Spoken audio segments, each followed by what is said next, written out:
Hello बच्चों, let's read the question.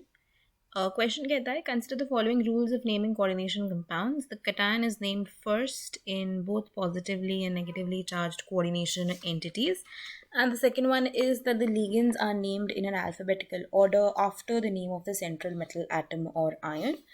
आपको यहाँ पे बताना है इनकरेक्ट स्टेटमेंट कौन सा होगा। Only one, only two, both one and two, neither one nor two. तो अगर इस क्वेश्चन में हम बात करते हैं अबाउट द की कॉन्सेप्ट, तो यहाँ पे हम कॉन्सेप्ट यही डिस्कस करने वाले हैं that how we are going to name the coordination compounds, right.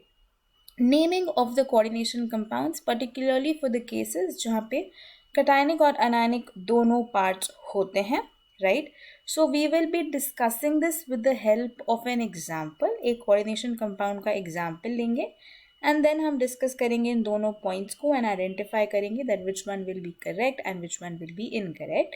Okay, so let us consider a compound K4FeCN6, right? This is the compound that we are considering. अब यहाँ पे जो पोटेशियम वाला part है that is the cationic part, है ना। वो coordination sphere से पहले आ रहा है, that is the cationic part. और आपका जो कोऑर्डिनेशन स्फीयर है that is the negatively charged part, है ना। एक कंपाउंड होता है उसमें कैटायनिक पार्ट भी होता है, कैटायनिक पार्ट भी होता है। तो अगर इसका नेम देखें, अगर इस कंपाउंड का नाम देखें तो वो क्या होता है, पोटेशियम, क्योंकि कैटायनिक पार्ट है उसको पहले नाम करेंगे।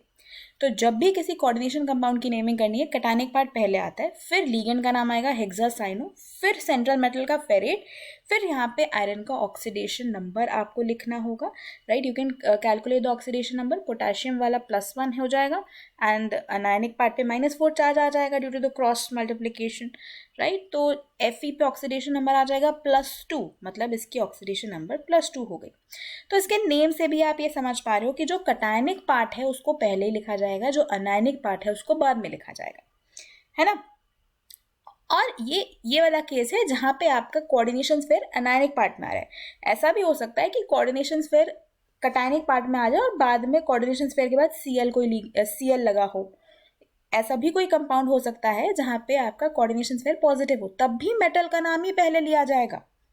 तो मेटल का नाम हमेशा, metal in the sense cation का नाम, राइट, कैटायन का नाम हमेशा पहले लिखा जाएगा, चाहे कोऑर्डिनेशन स्फीयर कैटायन हो चाहे एक मेटल कैटायन हो। So this is very very true statement जो आपको पहली वाली दी गई है।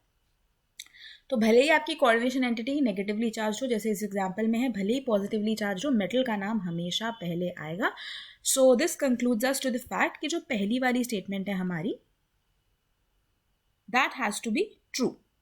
ओके, अब यहाँ आपका सेंट्रल मेटल एटम क्या है, फेरेट, है ना। इस कंपाउंड में कोऑर्डिनेशन एंटिटी में central metal atom is ferrate and ligands are always arranged in the alphabetical order. चाहे कोई भी लिगेंड हो, किसी भी डेंसिटी का लिगेंड हो, हमेशा उसको अल्फाबेटिकली ही अरेंज किया जाता है, right. They have to be written in the alphabetical order. इस एग्जाम्पल में एक ही लिगेंड था, एक से ज़्यादा होता तो अल्फाबेटिकल कंपैरिजन्स करते।